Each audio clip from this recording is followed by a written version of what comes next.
Okey, dan kepada anda boleh saksikan kami secara langsung di TV1 dan saya nak perkenalkan dulu tetamu saya.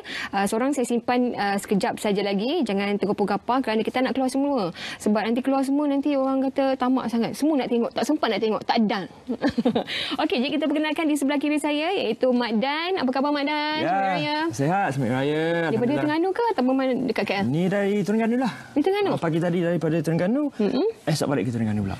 Kita datang khas untuk program ni malam. Wah, tu dia. Dah boleh jadi co-host kami dah. Okey, dan di sebelah hujung sana ini dia yang viral semasa bulan puasa hari tu juga. Okey, jadi kalau saya panggil Bawan.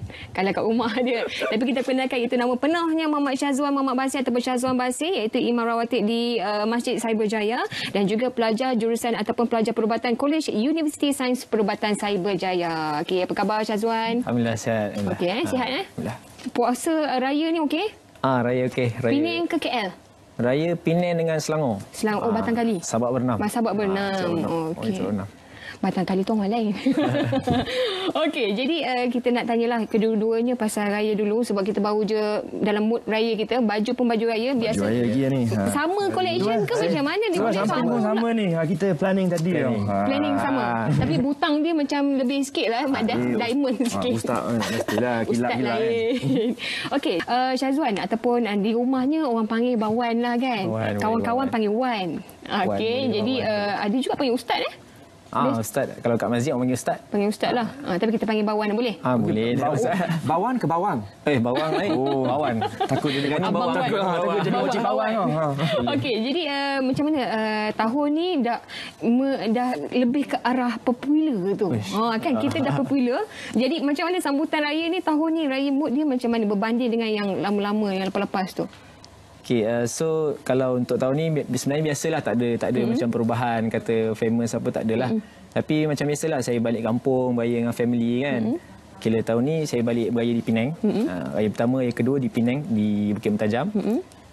Dan raya ketiga keempat saya balik Sabak Bernam Selangor. Dan Batu apa? 38. Batu 38. Sabak Bernam Selangor. Saya kira meriah lah tahun ni kan, raya family semua jumpa. Tak ada pergi rumah jiran ke? Bukan yang viral tu ke? Adalah. Tapi yalah, kalau sebab dia orang Facebook semua dia orang kata viral kan. Tapi benda tu ada orang tegur kadang kan. Tapi sama je lah, tak ada sama. Rasa. Ada dekat college ke apa, tak ada ke? Doktor. Sekarang tengah posting di Hospital Kajang. Jadi pesakit semua rasa macam wah. Tak ada lah. Tapi adalah macam orang terperasan kan. Kalau yang selalu tengok Facebook apa, mungkin orang perasan lah tanya ni yang jadi imam tu ke. Saya pun ya kot imam kan.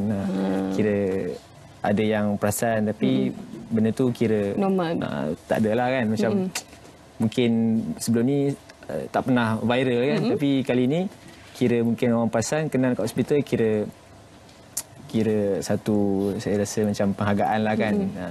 Bila dikenali bukan benda-benda yang negatif. Ini dikenali sebagai benda-benda yang negatif kan Madan kan. Jadi tahun kedua ke atau ketiga? Tahun ni tahun kedua sebagai imam. Imam saya dah 4 tahun dah di Cyberjaya. 4 tahun dah. Kira ni saya final year. Mungkin lepas ni tengok macam mana, mungkin saya posting di hospital kerja sebagai houseman. Mungkin lepas ni tak dapat khidmat sebagai imam lah. Jadi mungkin ini antara tahun-tahun yang terakhir saya sebagai imam. Dah tak sempat ke apa? Tak sempat masa tu kan. Sebab student boleh lagi. Macam nak tanya sikit boleh lah? Boleh. Kita memang co-host berdua. Kita dah janji berdua kan tadi. Kita co-host. Silakan Jadi apa ni, how do you macam spend time daripada belajar segi medical, universiti nak belajar, yelah jadi doktor. Dan jadi imam. Imam dah satu kejayaan, dah satu kerja dah. Doktor satu kerja dah. So memang tak pening ke? Dia sebab awak macam dapat baca. Awak macam dapat baca saya punya. Baguslah dia dapat baca saya punya apa yang nak tanya tu. Saya kira dah bekerja ataupun sebagai imam ni di Cyberjaya dah 4 tahun lah semenjak saya tahun 2 belajar tu. So saya bertugas biasa di hujung minggu je. Okey. Tapi weekdays, hari biasa saya di hospital lah. Maksudnya dia tak kacau dari segi waktu belajar tu kan. So kira weekend tu memang saya spend time di masjid lah. Kebanyakannya sebab saya bertugas Sabtu Ahad macam tu. So Senin Jumaat tak kacau lah. Kalau jadi, kacau pun. Jadi itu antara yang berlaku perubahan dan juga macam mana awak manage time untuk sendiri lah kan. Jadi lepas ni kita nak tanya juga, masing-masing ada perjalanan seni dia, perjalanan masing-masing bangkitnya. Macam adik kita Bawan ni macam mana Bawan? Yelah sekarang dah popular kan. Jadi macam mana nak membawa image yang positif tu, nak tunjukkan kepada adik-adik yang lain-lain tu supaya jadi figura yang memang memberikan kesan positif pada masyarakat luar. Yelah sebab kelebihan ni segalanya datang daripada Allah SWT kepada kita, dan kita sebarkan kebaikan kan. Maksudnya kita orang tengok benda yang baik dan orang sebarkan benda baik, mudah-mudahan benda tu dapat kat kita lah saham kan. Macam masing-masing ada kekuatan kelebihan masing-masing. Macam saya ni mungkin diberi kelebihan dia jadi imam, jadi sebagai doktor, insya-Allah bakal doktor, dan benda-benda ni semua orang akan ikut sebab benda yang baik kan. So masing-masing ada kelebihan dan kita sebarkan kebaikan pada yang lain lah. Kalau nak follow tu, sebab awak biasa update juga tak dekat Instagram semua? Instagram boleh lah kadang-kadang update kan. Di Syazwan Basil. Sekarang ni boleh ni lah, stop sekejap. Bawan. Jadi yelah, kita cerita pasal, kita tahu zaman-zaman membesar dengan asuhan Abi dan juga Umi. Jadi kedua-duanya memang inilah coraknya, 4 orang adik-beradik, anak yang anak kedua. Jadi macam mana boleh sampai ke tahap ni Bawan? Pertama sekali saya syukur pada Allah SWT kerana dikurniakan kedua ibu bapa yang sangat membantu saya dalam daripada saya kecil sampai ke tahap ni lah. Ayah saya Muhammad Basil dan ibu saya sendiri Nur Azhar binti Ismail, dan hasil didikan mereka daripada kecil lagi mendidik kita dengan asas agama lah sebenarnya, Quran dan sebagainya. Dan sebab agama itu sendiri dia pandu kita kan, dia bawa kita dan jadi seorang manusia yang berguna. Jadi sepanjang perjalanan hidup saya tu, ialah masing-masing ada cabaran dan sebagainya. Saya sendiri ada cabaran saya, Mak Dan mungkin Mak Zamani sendiri ada cabaran dia kan. Dan Allah dah tetapkan kita punya jalan hidup kita. Dan sepanjang tu banyaklah yang saya belajar lah, dan kawan-kawan, suasana pengajian dan sebagainya, sampai ke hari ini alhamdulillah lah. Apa yang saya dapat hari ini berdasarkan keberkatan sahabat-sahabat saya, kawan-kawan saya yang bantu juga. Haris Amir Haris Amir Haris. Awak punya BFF kan? Kawan Amir Haris. Dah kahwin dah Alhamdulillah. Ini jadi memang betul-betul stok ni. Saya bukan stok. Saya bukan stok. Bagus. Tahu semua. Tahu semua. Saya sebenarnya dia pun minat Power Rangers. Sebenarnya zaman kecil-kecil. Saya ingat yang gambar kecil saya dengan pegang Power Rangers kan. Awak kalau tak ada Power Rangers tu sebenarnya dia malam-malam menangis. Tu kakak dia yang beritahu. Ada gambar di Power Rangers sebenarnya, tapi zaman kecil dulu pengawas. Ini antara orang-orang garang tak dulu ayah Abi dengan Umi. Dulu kalau nak ikut garang lah. Biasanya orang imam ni kan, dia mesti pandai menyanyi kan, suara dia sedap kan. Confirm kalau nak menyanyi memang lagi sedap sebenarnya. Okey, abang zaman ni ada request tak suruh dia nyanyi sikit? Boleh tak? Boleh juga. Boleh sikit je. Lagu apa? Lagu apa-apa je yang biasa. Tak tahu lah. Boleh nasyid lah. Nasyid lah. Dan juga Brothers Voice tu, kumpulan awak nasyid kan bersama itu dengan adik-beradik saya tu. Adik-beradik awak. Nyanyi lagu awak tu lah sikit. Itu antara lagu nasyid. Itu lagu album mereka sendiri, adik-beradik, Brothers Voice, bersama dengan 3 adik-beradik yang lain, 2 adik-beradik yang lain. Dah lama dah tu, saya tak ingat lagu tu. Sikit dek. Bawan ni memang kita paksa sikit, satu line je. Biasa dalam YouTube saya nampak awak menyanyi. Itulah kalau Imam Tarawih mesti sedap nyanyi tau. Kita nak kaca satu. Dah lama dah tinggal nyanyi ni.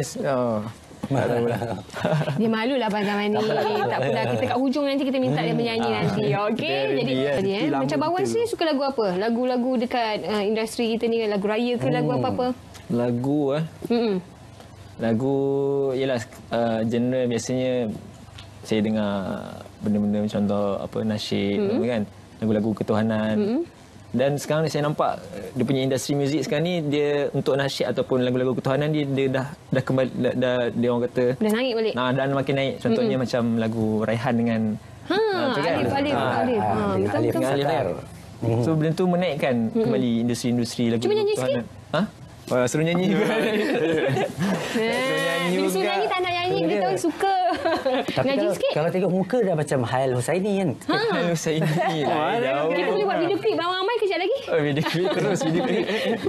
Okey, kejap tak apa. Macam Bawan ni kita tahu pemalu, tapi kalau nak tengok dia menyanyi, sebenarnya boleh tengok Instagram, banyak sebenarnya dia menyanyi. Apa Brothers Voice tu pun ada juga. Bawan sendiri pun yang kita tanya adik kita dulu. Okey, Bawan yalah ramai sebenarnya yang suruh nyanyi lah, yang suruh apa, tapi tak apa, ikut. Kalau nak nanti buat live dekat IG, okey, mengaji pun dia malu juga sebenarnya, dia cakap sekarang secara live. Okey, jadi Bawan, kita tahu yalah ada ceritanya dulu 2007 start masuk Mahat Tafiz. Okey, Mahat Tafiz dah ada, beliau juga ada Al-Quran yang ditulis sendiri 30 juzuk. Jadi mana tu digunakan ke sekarang? Oh, sekarang saya simpan lah hasil tulisan tangan tu kan. Sebab di sekolah tu memang kalau nak hafal, nak orang kata tasmik, istilah dia tasmik. Kita baca depan ustaz kita. Kita kena bawa tulisan tangan kita. So maksudnya satu muka surat tu kalau kita tak tulis, tak boleh tasmik lah maksudnya. Tak boleh baca depan tu lah. Ustaz takkan terima. So nak tak nak kita kena tulis lah kan. So bila kita dah habis hafalan 30 juzuk tu, kita secara otomatis, secara tak sengaja kita dah habis tulis tangan. So dari segi itu kita nampak lah kan. Contoh kita tulis tu, kita nampak apa yang hasil kita kan. So kita buatkan satu buku. Saya simpan dia di rumah lah. Di rumah. Bawa ni kan. Tapi sebenarnya itu cara, yalah saya ingat balik zaman sekolah dulu kan. Kita bila kita nak revise ke, kita buat revision ke, kita belajar something, bila kita tulis lagi ingat, senang ingat. Betul. So Lebih cepat. Hafal lirik macam mana abang zaman ni? Macam tu juga. Itu tadi saya tanya dia macam mana dia hafal kan. Saya dapat lirik seminggu pun belum tentu lagi berterabur. Sama saya kalau dapat skrip, saya tak boleh sekarang ni suruh Susah saya apa kan? disebabkan sebut pasal sekolah tadi, minta maaf ya. Tolong agih-agihkan anak murid semua. Okey, cikgu suruh nulis. Kita lebih kurang sambil-sambil kita bersembang ni, kita ni lah tulis kata-kata inspirasi. Memang tak boleh cakap lah sambil menulis, memang susah mereka nak bercakap saya rasa. Kata-kata inspirasi yang kita nak berikan kepada masing-masing, ada kata-kata motivasi kan, kita nak kongsikan kepada penonton-penonton kita. Tulis. Sambil tu kita sembang-sembang boleh? boleh. Okey, Jila, cerita pasal Bawan juga kaitan, ialah awak, kita tahu Al-Quran dah pun berada di hati pada kecil, lepas tu dengan ambil perubatan lagi, lepas tu dengan kerja awak lagi imam semua. Jadi macam mana semua ni digunakan dalam kehidupan awak sekali jalan ni? So bagi saya Al-Quran ni adalah orang kata sumber ilmu kepada semua. Sumber ilmu pada kehidupan kita. So tak boleh nak kita bezakan. Sekarang orang pisahkan antara sains dan agama kan. Contohnya orang yang ambil bidang-bidang doktor ni, orang tak boleh belajar agama. Bukan tak boleh, maksudnya tak belajar agama. Dia tak sama ke perubatan Islam dengan perubatan moden ni boleh dia sebenarnya bawah satu payung yang sama. Ilmu tu daripada perubatan kan. Kita nak treat orang kan, kita nak rawat orang. Tapi kaedah dia mungkin kita punya approach dia berbeza. Tapi dia punya tujuan dia samalah kan. Jadi bagi saya Quran ni dia adalah sumber ilmu pada semua. Nak jadi apa pun, nak jadi ustaz ke, nak jadi pelakon, penyanyi ke, yang penting atas tu Quran, agama kita kan, bawah tu. Tapi sekarang ni kita pisahkan kan. Yang sains kita pisahkan, agama kita pisahkan. Sebab tu kadang-kadang kita ada label-label. Orang yang jadi doktor ni tak kurang ilmu-ilmu agama. Sebab tu banyak masalah yang berlaku sekarang ni kan. Sebab kurangnya asas lah. So bila kita orang kata asas kukuh kan, banyak payung. Asas kukuh, bila bawah-bawah cabang-cabang tu kita nak masuk bidang apa sekalipun, benda tu akan terjalan, terarah dalam kepada kebenaran. Itulah yang saya rasa. Itu cerita Bawan Sri. Okey, jadi saya dah nampak masa kita pun dah ni. Bawan tolong tulis apa kata-kata motivasi tu. Kita pun dah ni, kita tunjukkan je apa kata-kata Bawan. Jangan putus asa, sebar kebaikan dalam kehidupan. Itu dia, tunjukkan masing-masing ni. Okey, jadi nak tahu apa cerita menarik lagi mengenai mereka punya kata-kata inspirasi ni, boleh saksikan di Instagram kami, iaitu di bicara.inspirasi. Jangan putus asa daripada Mak Dan, nak sebar kebaikan dan kehidupan daripada Syazwan.